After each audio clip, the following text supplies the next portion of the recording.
C'est parti pour la saison 2017 de Maracana en Côte d'Ivoire.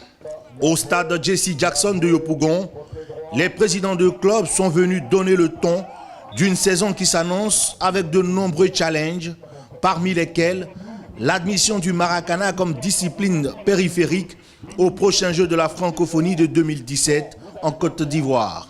C'est une continuité dans le dynamisme. Vous voyez que cette année, nous ouvrons les portes à la francophonie. Nous donnons donc la francophonie comme instrument de jeu. Donc c'est une innovation de taille, c'est même exceptionnel. 80, sinon plus de 50 pays seront là avec 4000 athlètes, dont ceux du Maracana. C'est extraordinaire. Puis ensuite, oui, dynamisme, parce que cette année, la FIMA innove avec l'invitation des équipes nationales d'autres continents, des continents autres que l'Afrique, et donc qui viendront également s'essayer à la compétition au niveau international. Si la Côte d'Ivoire rebelote, la Côte d'Ivoire prouvera par là que nous sommes les maîtres à jouer, en tout cas au niveau de cette discipline. Et nous entendons le demeurer longtemps.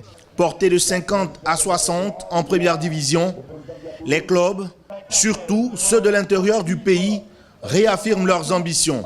Cette nouvelle saison qui s'annonce avec beaucoup de promesses, Azopé place cette saison sous le signe de la continuité, parce que depuis l'année dernière, depuis il y a 4 ans, l'équipe est en train de se construire tout doucement et nous pensons que dans peu de temps, Azopé arrivera au firmament du Maracana. 2017 connaîtra une promotion plus hardie de cette discipline portée par la Côte d'Ivoire. Au-delà de nos frontières, le Maracana a atteint l'Afrique. Le siège de la Fédération internationale se trouve en Côte d'Ivoire. Le président international est un Ivoirien. L'objectif, c'est de faire en sorte que d'ici quelques années, on parle d'une Coupe du monde du Maracana. Et nous allons soutenir donc le président international pour que ces objectifs-là soient atteints. C'est une création de la Côte d'Ivoire et je pense qu'en faire la promotion dans le monde contribue à faire la promotion de notre pays. Le lancement de la nouvelle saison a aussi servi de cadre pour la présentation des vœux de Nouvel An au président de la FIMADA. Membres du comité directeur, présidents de club, maracaniers sont tous venus saluer le leadership de leur président pour le positionnement de leur discipline passion.